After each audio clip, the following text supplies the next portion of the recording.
제가 그 인천에 있을 때 성현감리교회에 있었습니다. 근데 주일날 저녁 예배 때 성경 퀴즈를 했어요. 근데 우리 교회 집사님이 계셨는데 인천의 수자원공사 청장님, 세상적으로는 좀 높은 위치에 있는 분인데 성경 하나를 맞췄어요. 그래가지고 빨래비누를 이제 상으로 받았어요. 보통 3문제 이상 맞추는데 그분은 성경을 많이 못 봤는지 한 문제 맞췄어요. 근데 예배가 끝나고 문을 닫았는데 헐레벌떡 오셨어요. 어떻게 오셨냐고. 아까 내가 빨래비누 상 받았는데 가지고 와야 되는데 깜빡 잊고 못 갔다는 거예요. 그러니까 20분을 갔다가 다시 2부시로 오신 거예요. 그때 세상적으로도 이렇게 권위도 있고 높은데 교회 와가지고 꼭 어린아이와 같이 너무 아름다운 거예요. 근데 얼뜻 오늘 말씀을 보면서 그 생각이 나는 거는 지금 이 고린도 교회라고 하는 곳에 세상의 지혜자들, 그러니까 문학, 철학, 예술에 아주 뛰어난 사람들이 돌아가면서 이 강연을 하는데 누구는 잘하고 누구는 못하고 누구는 안 올 걸 괜히 왔다는 등 이러한 서로 판단하고 편을 가르는 이러한 환경 상황들이 교회로 들어온 거예요. 한마디로 뭐냐면 세상 것이 교회로 들어온 거라고요. 교회 들어와가지고 나는 바울이다. 바울은 그래도 이 교회를 개척한 담임 목사인데 그래도 우리가 존경하고 대단하지 않느냐. 한 부리는 아니다. 바울은 사도가 아니다. 그래도 사도의 계율은 개바 베드로 아니냐. 그러니까 그런 소리 마라. 말은 아볼로다. 얼마나 설교를 잘하는지 정말 말 한마디 한마디가 귀에 쏙쏙 들어오고 좋지 않더냐.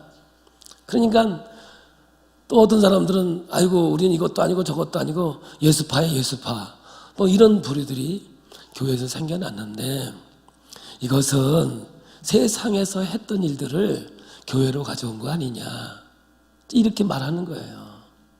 그러면서 너희들은 그리스도의 마음을 품고 교회가 하나 되기 위해 애쓰라는 거죠.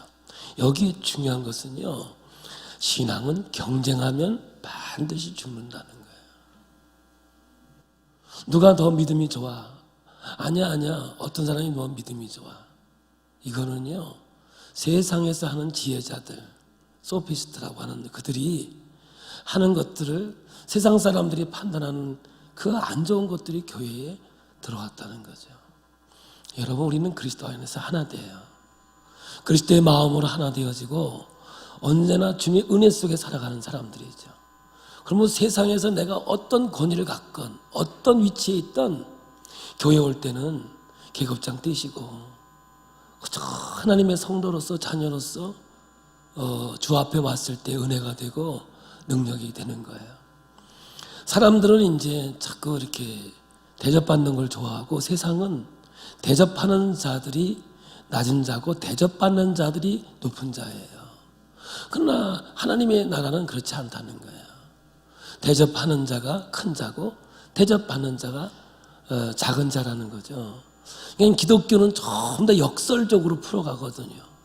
그러므로 세상 권위가 교회에 들어와서도 안 되고 세상에 있는 명예가 교회에 와서 들어오는 게 아니라 교회는 엄연히 성도라고 하는 아름다운 이름과 각자에게 주어진 직분이 있기 때문에 하나님 앞에 감사하면서 주의 길을 걸어가면 되는데 이게 간혹 교회에 들어오고 또 교회에서는 또 내가 아무것도 아닌데 세상에서 내가 이름도 없고 또 따져보면 참 부끄러운 직업을 갖고 있는데 그러면서 위축되어 가는데 절대 하나님 나라는 그런 게 아니라는 거죠. 오직 예수 그리스도라는 하나님의 사랑 속에 우리가 거하게 되고 하나님의 주의 길을 걸어가게 되는 줄 믿습니다. 근데 또 이 교회가 문제가 되는 것은 뭐냐면 이 아볼로에 의해서 그래요. 아볼로가 너무 말을 잘했거든요. 사도 바울은 뭐냐면 말솜씨보다는 글솜씨가 좋은 사람이에요. 약간 좀 어눌했고 설교하다 말고 문헌에 보면은 간질, 막 이렇게 뒤로 넘어져서 거품도 뿜고 눈이 너무 안 좋아가지고 안질도 있었다고 이렇게 표현하거든요.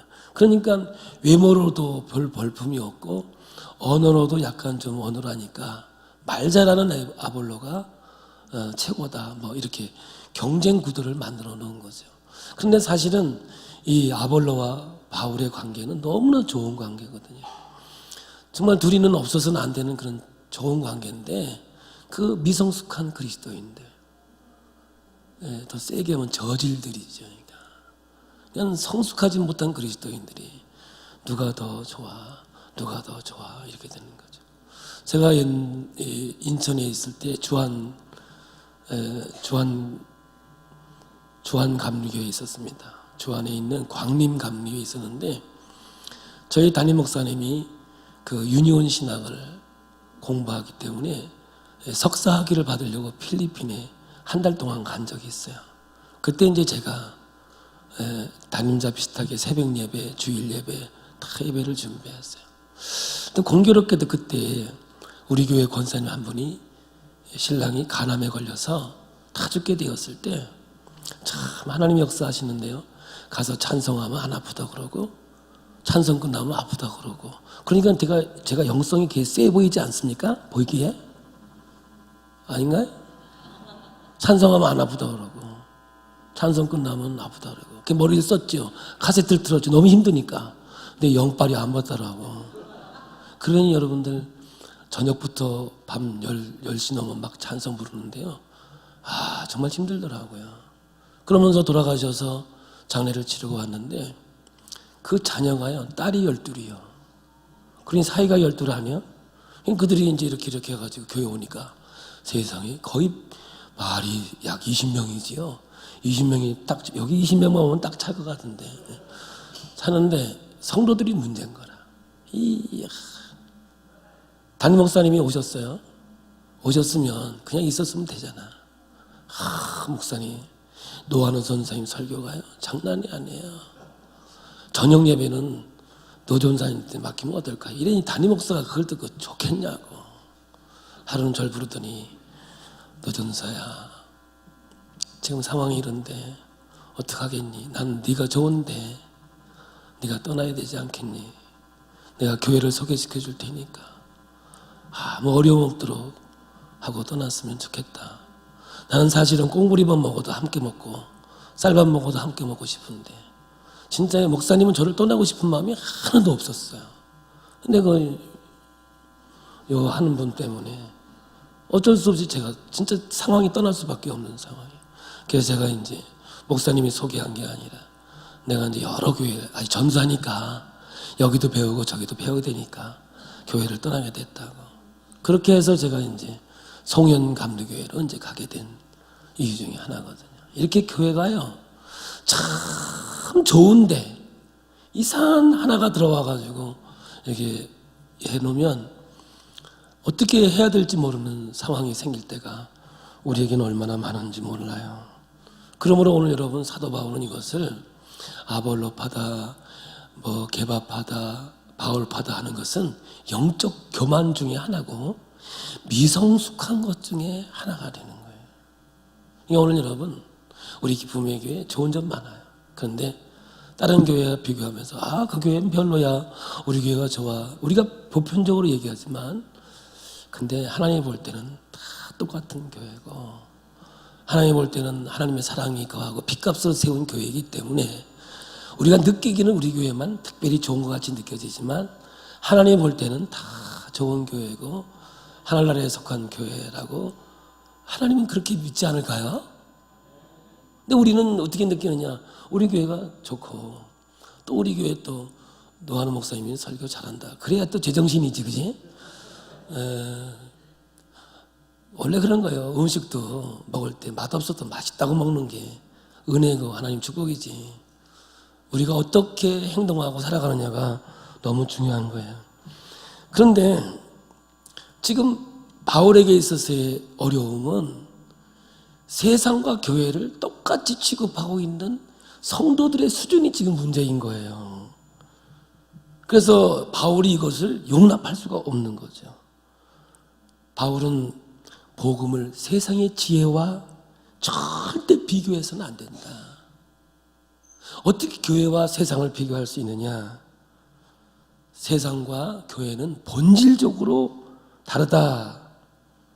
그래서 오늘 본문에서 바울은 무엇을 하느냐면 이 세상의 지혜와 전적으로 대조되는 하나님의 지혜에 대해서 오늘 말씀하고 있는 거죠. 세상의 지혜와 하나님의 지혜와 결정체인 십자가에 달리신 그리스도가 세상의 지혜와 어떻게 극과 극을 이루는지 오늘 말씀을 통해서 사도 바울은 말하는 거예요. 그러면서 이제 서론에 이사야에 있는 말씀을 가져와서 일단 하나님의 말씀을 전하고 그리고 그 말씀을 고린도전서 1장 19절을 통해서 인용을 해요. 그래서 우리가 1장 19절을 한번 읽어보고 어디서 가져왔나. 그러니까 성경은요 자기 말 안 해요. 예수님도 구약에 주어진 말씀을 가지고 말씀하셨지 자의로 말씀하지 않습니다. 어떤 주의 종이든지 성경에 주어진 말씀을 가지고 말하는 거예지 만약에 성경에 있는 말씀이 아닌 자기 얘기를 가지고 하면 그건 설교도 아니고 아무것도 아니죠. 그래서 오늘 여러분 이사야에 있는 말씀을 가지고 사도 바울은 인용하는 거예요. 우리 19절부터 봅니다. 기록된 바 내가 지혜 있는 자들의 지혜를 멸하고 총명한 자들의 총명을 폐하리라 하였으니. 근데 이 말씀이 어디서 왔느냐? 이사야서 29장 13절에 여러분 성경에 보면 주가 달려 있거든요. 함께 봅니다. 주께서 이르시되 이 백성이 입으로는 나를 가까이하며 입술로는 나를 공경하나 그들의 마음은 내게서 멀리 떠났나니 그들이 나를 경외함은 사람의 계명으로 가르침을 받았을 뿐이라. 그러므로 내가 이 백성 중에 기이한 일 곧 기이하고 가장 기이한 일을 다시 행하리니 그들 중에서 지혜자의 지혜가 없어지고 명철자의 총명이 가려지리라. 지금 이 이사야에 있는 말씀을 가지고 고린도전서 1장 19절에 인용하면서 이제 이야기를 하고 있는 거예요. 이사야의 말씀은 옛날 유다가 망하기 전에 하나님이 주신 메시지라는 거죠. 당시 유대의 정치 지도자들은 자기들의 지혜를 믿고 훌륭한 계획을 세웠어요. 그게 뭐냐면 나라가 정치적으로 어려운 상황이 있었는데 어떤 계획을 세웠냐면 강대국을 의지하자는 거예요. 당시 강대국과 군사적 동맹을 맺는 것, 이것이 이스라엘이 살아갈 수 있는 생존의 가장 합리적이고 지적인 판단이라고 생각했어요. 그리고 그것을 뭐냐면 지혜라고 생각했어요. 그러나 그것은 선지자가 전하는 하나님 말씀과는 전혀 관계가 없거든요.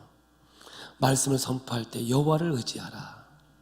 세상을 의지하지 말고 오직 여호와를 의지하라. 세상의 힘을 의지하지 말라. 이렇게 말했거든요. 그냥 세상의 힘을 가지고 하나님의 일에 도전하지 말라는 거였어요. 그런데 그들의 지혜는 하나님 말씀이 아니고 세상을 의지하고 세상을 권력을 의지하고 세상의 힘을 의지했던 것이죠. 입으로는 여호와 하나님이 우리 하나님이라고 정말 하나님께 가까이 있었어요. 입술로는 하나님을 공경했어요. 당시의 유대에는 예배가 없겠습니까? 제사는 없었겠습니까? 그런데 눈으로 보이는 현실만 의지하여 당시의 강대국인 애굽을 의지하게 되었던 거죠. 이때 이사야 선지자는 하나님이 그들을 멸할 건데 하나님께서 그 애굽을 폐할 건데 왜 없어질 것에 대해서 너희들이 크게 생각하고 의지하느냐, 이 말씀을 하고 있는 거죠. 그래서 바울이 이사야 선지자의 말을 인용해서 지금 고린도 교회의 현실을 이야기하고 있는 거예요. 주의 종은 오늘의 이 말씀을 또 오늘의 현실을 가지고 하나님 말씀을 전할 수 있는 거거든요. 눈에 보이는 현상만 현실로 착각하고 있으면서 그걸 지혜라고 생각하는 거예요. 보이지 않는 하나님의 손길이 있는데, 하나님의 예언이 있고 말씀이 있는데 그것은 전혀 생각하지 않고 자기들의 생각, 자기들의 지식을 지혜라 생각하고 세상을 자꾸 의지하고 세상만 바라보는 그들을 향해서 이제 그 말씀을 가지고 고린도 교회를 향하여 사도 바울은 말씀하고 있는 거죠. 그것의 핵심이 무엇이냐 하면은, 그것을 알기 위해서, 오늘 본문을 풀기 위해서는 유대인은 표적을 구하고 헬라인은 지혜를 찾는다. 그리고 이방인은 십자가가 미련한 것이다 라고 보는 이유를 우리가 알아야 되는 거죠. 유대인은 표적을 구합니다. 그 표적이 뭐냐면 애굽에서 출애굽했던 표적, 홍해를 갈랐던 표적, 마라의 쓴물을 단물로 바꿨던 표적, 이러한 이 표적들을 그들은 구하고 있는 거죠. 그들의 생각에는 어떤 생각이 되어 있냐면, 장차 이 나라와 민족을 구원하는 메시아는 이러한 메시아라고 그들은 생각했다는 거예요. 그러니까는 다시 올 예수는 다윗 왕처럼 뭐냐 하면은 그 정치적인 메시아, 그리고 왕권을 가지고 이스라엘을 다시 세울 그러한 메시아로 생각했던 거죠. 그러면서 이스라엘 백성들은 이 표적을 행하는 자가 우리의 메시아요, 우리의 구원자라고 생각하게 됐던 거죠. 그래서 표적을 구하는 이 유대인들에게 예수님께서 내가 너희들에게 보여줄 수 있는 표적은 요나의 기적밖에는 없느니라 이랬어요. 요나의 기적을 아시죠? 고래 뱃속에 들어갔다가 사흘 만에 다시 토해서 살아난 기적 아니겠어요? 그게 십자가와 부활의 사건 아니겠습니까? 지금 이 장차 오실 예수는 십자가를 통해 십자가에 죽으시고 부활의 능력을 가지고 하나님의 나라를 다스리겠다는 거죠. 그런데 유대인들은 표적을 구하고 있으니 예수가 메시아가 될 수가 없는 거예요. 왜냐? 예수님은 승리자로 이 땅에 오신 게 아니라 패배자로 이 땅 위에서 십자가에 죽는 사건으로 가고 있는 거 아니겠습니까? 이렇게 예수 그리스도의 하나님의 능력은, 하나님의 지혜는 십자가를 통하여 인류의 구원을 이루시고 하나님의 통치하는 하늘나라를 만들기 위한 하나님의 지혜였는데, 인간의 지혜는 오직 표적을 구하면서 잘 먹고 잘 살고 성공하고 승리하는 것만 생각하고 있으니, 여러분 보세요. 이런 생각 가지고 있는 오늘 우리라면 예수 믿으면서 불평할 수밖에 없고 원망할 수밖에 없는 거죠. 사도 바울은 예수 그리스도를 믿는 것은 예수 그리스도의 부활과 십자가와 부활을 알기를 원했어요. 그러니까 예수 그리스도를 알기를 원했기 때문에 고난받는 것도 유익이었고 죽는 것도 유익이었다고요. 그래서 감옥에 갇혀 있어도 기뻐할 수 있는 것은 그 감옥에서 예수 그리스도의 십자가와 부활을 내가 배워갈 수 있으니까 감사한 거예요. 단두대에서 결국 죽는 것도 유익한 것은 그걸 통해 십자가의 도와 부활의 능력을 경험할 수 있는 놀라운 하나님의 뜻이니, 사랑하는 우리 기쁨의 교회 성도 여러분, 저와 오늘 여러분도 이제 거듭난 자로서, 할렐루야, 여러분 거듭나신 거 믿으시죠? 내가 하나님의 자녀가 되어 생각을 바꿔야 되는 것은 승리자 예수가 아니란 말이에요. 표적을 나타나서 애굽에서 출애굽하고 홍해를 갈라고 마라의 쓴물 단물로 만든 그런 하나님을 오신 것이 아니라 우리의 죄값을 치르시고 죽으셔서 하나님에 의해서 하나님의 능력으로 우리를 하나님의 자녀로 삼기 위해서 십자가와 부활의 능력을 우리에게 가져온 것이 하나님의 지혜인 줄로 믿습니다. 이것이 이제 유대인들은 표적을 구하나 이런 뜻이 되는 거죠. 근데 헬라인들은 뭐냐? 지혜를 구했어요. 여러분,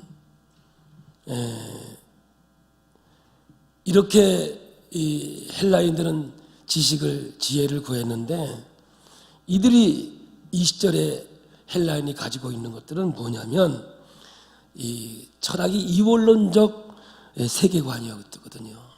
모든 걸 다 이원론으로 보게 된 것이죠. 이원론이 뭐냐? 세상은 위의 세계가 있고 아래의 세계가 있고 또 위의 세계는 진리고 아래의 세계는 가짜라고 하는 거죠. 그러니까 본질은 보이지 않는 영의 세계고 보이는 육체의 세계는 더럽고 추악한 거라고 생각했던 거예요. 근데 사실 이런 것들이 이 헬라적인 이원론적인 이 세계관이 지금 교회에 들어와 있다고요. 그래서 영은 거룩한 것 같아가지고 영은 어떻게 해요? 거룩하니까 이래야 되는 거고 육체는 더러운 거니까 학대를 해야 되는 것이고 그래서 기도할 때 몸을 쳐가면서 이거 다 여기 이원론주의 영지주의에서 오게 되어진 거죠. 그래서 여러분 여호와 증인은 보세요. 이 헬라파 사람들이 볼 때 예수가 육신을 입고 이 땅에 오신 것은요 더러운 거거든요. 왜냐? 보이지 않는 영적 세계는 거룩한 거 본질이고 육체의 세계는 더러운 거고 추악한 것이라고 봤을 때 어떻게 하나님이 인간을 입고 이 땅에 왔느냐 말이죠. 그러니까는 이 헬라 사람들은 예수를 믿을 수가 없는 거예요. 믿을 수도 없는 거죠. 여호와 증인도 보면 이런 걸 받아들였기 때문에 예수가 이 땅에 오실 때 하나님의 아들로 오신 게 아니라는 거예요. 어떻게 신이 육체를 입고 오냐는 거지. 그랬대 자라다가 요단강에서 세례받을 때 하늘문이 열리고 비둘기가 내려오고 성령이 내려오셔서 이는 내 사랑하는 아들이다. 이때 양자설을 도입하는 거예요. 그러니까 오늘 여러분 예수 그리스도는 그들에게 구원자가 될 수는 없는 것이죠. 이렇게 유대인들은 표적을 찾는 거죠. 그러니까 예수는 뭐예요? 꺼리끼는 게 되는 거죠. 표적을 찾는데 목수의 아들로 왔으니 나사렛에 무슨 선한 게 나오겠냐 뭐 이렇게 일단 깔고 들어가니까 예수는 뭐냐면 꺼리끼는 거예요. 그 말이 이제 1장 23절 말씀입니다. 우리 함께 보겠습니다. 우리는 십자가에 못 박힌 그리스도를 전하니 유대에게는 꺼리끼는 것이요 이방인에게는 미련한 것이로다 이렇게 했어요. 그러니까 이 말씀이 이제 조합을 해보면 유대인들은 표적을 구하는데 예수의 십자가는 뭐예요? 이거는 말도 안 되는 얘기죠. 메시아라고 볼 수가 없는 거예요. 왜냐? 늘 승리자니까. 근데 지금도요, 여러분, 십자가의 도와 부활의 기적을 깨닫지 못하면요, 지금도 우리의 생각은 예수 믿다가 뭐가 잘못되면 믿음이 없어서 그런가? 타락했나? 자꾸 어둠으로 가게 돼 있다고요. 이런 근본들이 들어와 있어서 그래요. 그리고 여러분 예수님께서 이 땅에 오셔서 여러분 로마를 대항했다. 예수님이 죽으실 때 죄패가 왕입니다. 자칭 왕. 그러니까 로마가 예수를 십자가에 죽을 때는 저 사람이 이 로마를 정복하고 새로운 나라를 만들려고 한다. 이러한 것 가운데 있기에 죄패를 자칭 왕이라고 쓴 거 아니겠습니까? 보세요. 예수님이 이 땅에 하신 일은 제자 12명 만든 것밖에 없고요. 그리고 간혹가다 기적이 일어나서 놀라운 하나님의 역사를 통해 많은 사람들이 또 예수를 쫓긴 했어요. 근데 우리 예수님이 언제 칼 갈아보셨습니까? 창을 만들어 보셨습니까? 아니 그 당시에 로마는요 세계를 지배할 만한 그러한 힘을 가지고 있는 대단한 나라입니다. 근데 어떻게 예수님께서 이 로마를 정복하고 새로운 나라를 건설하겠냐고. 그러니까 나무에서 죽는 걸 보면서 이방인들은 참 어리석은 인간들이, 참 어리석은 사람이다. 그렇게 판단할 수밖에 없는 것이죠. 그러므로 여러분 이렇게 헬라 사람들은 이원론적인 세계를 갖고 있기 때문에 하나님 나라와 이 땅의 세계를 갈라버린 거예요. 근데 예수님께서는 언제 그러셨나요? 여기 있다 저기 있다 하지 마라. 하나님 나라는 어디 와 있다? 내 마음에 와 있다는 거예요. 아멘. 그러면 하늘나라는 어디에 있어요? 지금 이 땅 위에 하나님이 함께 하시는 거예요. 그래서 천국을 말할 때 천국은 많지 죽어서 가는 것만 얘기하는 게 아니라니까요. 천국이 마치 밭에 묻힌 보화 같아서 그 보화를 찾은 자는 가서 자기 재산을 정리하고 땅을 팔아서라도 그 보물이 있는 땅을 사지 않겠느냐 이 말이에요. 다시 말하면 하늘나라가 우리 마음속에 와 있고 우리 삶 속에 와 있다면 그게 뭐예요? 진정한 평화와 안식을 누리는 것이 하나님의 세계가 아니겠느냐. 하나님의 통치의 세계. 그래서 하늘나라는 땅의 개념이 아니에요. 착각하면 안 돼요. 통치의 개념이에요. 지금도 하나님이 우리를 다스리시면 내 마음이 뭐가 돼요? 천국이 되는 거예요. 여기 있다 저기 있다 하는 것이 아니라 내 안에 하나님이 나라가 계시고 하나님이 동행하시고 역사하는 거예요. 여기 어떻게 불평이 있으며 여기 어디 원망이 있겠어요. 나와 함께하는 주님만으로 행복하고 얼마나 즐겁습니까? 그러면 여러분 복음은 뭐냐? 예수님 하나님이 이 땅에 오셔서 십자가 지는 거 아니겠어요? 다시 한번 얘기할게요. 하나님이 철저하게 망가진 게 성육신이라니까요. 하나님이 인간이 되신 거예요. 왜? 이 유대인이나 헬라인이나 이방인들이 알 수 없는 지혜예요. 이게 하나님의 십자가는 하나님의 지혜고 하나님의 능력이다 이 말이에요. 그래서 저 이방인들은 십자가의 도를 미련하다고 볼 수밖에 없지만 예수를 믿는 저와 여러분에게는 능력이 되는 것은 예수 그리스도가 십자가를 통해 인류의 모든 죄를 해결하시고 우리를 하나님의 자녀로 삼아 주신 거 아니겠어요? 여러분 다른 거 다 잘라버리고요. 하나님이 나를 자녀로 삼았다고 하는 것도 여러분 감사하며 살아가는 저와 여러분이 되기를 축복합니다. TV를 내가 얼핏 봤는데요. 어떤 여자가 그 축구 선수 누구야? 그 제일 잘하는 사람 독일에서 예? 네, 그런 사람이 있어요. 근데 그 사람하고 이게 악수를 했대. 그러면서 인터뷰를 하는데 어떻게 손흥민 손을 잡고 안을 수가 있냐는 거예요. 환장하네 진짜.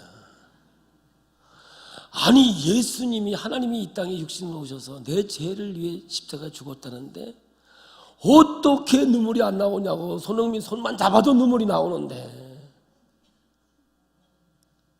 아버지 그 안에 이게 복음 중에 복음 아니겠어요? 하나님의 놀라운 지혜는요 유대인들이 바라보는 그런 하나님이 아니었고 헬라인들이 보는 이원론 육과 영을 나누는 게 아니고 저 이방인들이 십자가를 지는 것은 어리석은 거라고 보는 게 아니다. 정말 하나님의 지혜는 하나님의 능력은 십자가를 통하여 인류의 죄를 해결하시고 우리를 자녀로 삼아주시는 거. 그래서 영원한 영생이 있고 놀라운 역사가 있는 거 아니에요? 사실 여러분 유대인들이 구하는 표적이나 헬라인들이 구하는 이원론적인 지혜나 또 이방인들이 구하는 힘의 논리는 여러분 딱 하나로 규합돼요. 그게 뭐냐? 구원이라는 거 아니겠어요? 구원. 사람들이 이 땅 위에서 종교를 바라보고 신앙의 길을 걸어가는 모든 것들의 꿈이 뭐예요? 다 영원히 사는 구원 아니겠습니까? 우리가 대통령을 뽑는 이유가 뭐예요? 저 사람을 통해서 우리가 잘 살고 잘 먹고 윤택하고 평안하게 살고자 하는 거 아니겠어요? 그런데 성경은 아니라는 거예요. 유대인들이 구하는 표적이도 헬라인이 그렇게 사랑하고 좋아하는 지혜도 십자가를 미련하다고 보는 이방인들도 여러분 사람의 생각과 사람의 의지와 능력으로는 우리에겐 구원이 결코 이루어지지 않는다는 거예요. 오직 하나님의 지혜, 오직 하나님의 역사, 그 지혜가 십자가를 통해 인류를 구원하고자 하는 하나님의 능력이 지혜이고 명철이고 능력이고 이적이고 기적이라고 오늘 우리에게 말씀하고 있는 거죠. 그러므로 오늘 여러분 이제 이 말씀을 통해서 우리가 세상에 있는 것을 교회로 가져오는 게 아니라 나 같은 죄인 살리신 하나님의 은혜에 고맙고 나를 하나님의 자녀로 세우셔서 오늘도 주의 전으로 불러주신 게 감사해서 할렐루야. 그 높으신 하나님의 지혜와 명철함이 십자가를 통하여 인류의 구원의 역사가 이루어졌으니 여러분, 내 의지도 아니고 내 노력도 아니에요. 하나님이 전적으로 오셔서 우리를 사랑하시고 우리를 영원한 영생으로 인도하시는 그 구원의 역사가 지금 사도 바울이 이 고린도 교회를 향해서 하고 있는 얘기 아닙니까? 오늘 저와 여러분들은 우리가 노력해서 구원받은 적 있나요? 우리가 어디에 애써서 구원받은 자가 있나요? 저는 여러분에게서 복음은 A도 아니고 B도 아니고 C라고, 내가 뭐 했기 때문에 구원받은 것이 아니고, 구원받았다고 내 멋대로 살아가는 것도 아니라 하나님이 나를 자녀로 삼아주시고 이 놀라운 하나님의 지혜에 감동해서 정말 이 나를 구별하여 신나는 마음으로, 오늘 교회 오실 때 어떻게 오신다고요? 도살장에 끌려오는 게 아니라 이 스텝을 이렇게 하면서 참 기쁘고 즐거운 마음으로 기대를 가지고 오늘 말씀으로, 어떤 말씀으로 우리를 또 감동케 하고 한 주일 승리할 수 있을까, 이런 기대감을 가지고 올 때 여러분 어떻게 우리 하나님의 은혜와 사랑을 경험하지 않겠습니까? 정말 안타까운 것은 뭐냐면 자꾸 세상에서 하는 일들, A편, B편, 여당, 야당, 여러분 그런 거 다 세상에 놔버리고 교회 오실 때는 오직 예수 그리스도만 믿는 믿음으로 주의 길 갈 때 우리는 주 안에서 하나 되어진 아름다운 마음으로 아름다운 교회로 이어져 갈 거 아니겠습니까? 이것이 바로 하나님의 지혜인 거예요. 사도 바울이 고린도 교회에 너무 간절한 마음으로 4장까지, 지금 1장도 아직 안 끝났는데 4장까지 이런 마음을 가지고 이 글을 겪고 있는 거거든요. 여러분, 구원은 누구나 추구하는, 유대인이나 헬라인이나 이방이나 다 궁극적인 목적은 다 구원이라고. 근데 그 구원은 오직 예수 그리스도의 보혈의 피, 십자가와 부활의 능력이 있다는 사실을 깨달을 때 오늘 여러분, 오늘도 멋진 인생이 될 것이고 아름다운 인생이 될 줄로 믿습니다. 한번 옆뒤를 봐봐요. 그 안에 다 예수가 있잖아요. 아멘. 그래서 여러분, 신앙은 경쟁하면 반드시 죽게 돼요. 시기하고 분쟁하면 여지없이 무너지는 거예요. 그래서 사도 바울은 뭐라고 그러냐면 처방을 내렸어요. 남을 나보다 낮게 여기고. 할렐루야. 그럴 때 하나님은 우리에게 역사하는 겁니다. 이때 한마디는 해야지. 또 자기 얼굴 아는 사람 있어요? 기억나는 사람 있어요? 인간이 아니에요. 아무리 거울을 1시간 동안 뚫어 쳐다보다가 툭 들어서면 얼굴 없어졌죠? 기억 안 나요. 근데 남의 얼굴은요 1년 있다 봐도 기억하고요, 죽음께까지 다 알아요. 죽음께까지. 근데 본인은요 사마귀가 이렇게 있는데도요, 그 사마귀 띠지 그랬더니 내가 사마귀 어디 있냐고. 깜짝 놀랐어요. 그럼 뭐 껌 붙인 거예요? 입이 이렇게 비뚤어 있어요. 입이 턱이 빠졌네 했더니 내가 언제 턱이 빠졌냐는 거예요. 자기가 거울을 봐도 몰라요. 그래서 입을 그려봐야 알아. 와꾸를 쳐보면 확실히 알겠는데. 그러니까 뭐냐면 내 얼굴은 남의 얼굴이에요. 저 사람이 웃는 얼굴은 나의 웃는 얼굴, 저 사람이 화를 내는 얼굴은 내가 화내는 얼굴이에요. 그래서 여러분, 자기 자신을 볼 수 없고 내 이웃을 내 몸처럼 사랑할 때 내 인생이 아름다워지고 복되어지는 것이 여기에 있다는 걸 아시고, 여러분 정말 멋있게 그리스도인이 되어지는 저와 여러분을 되기를 축복합니다.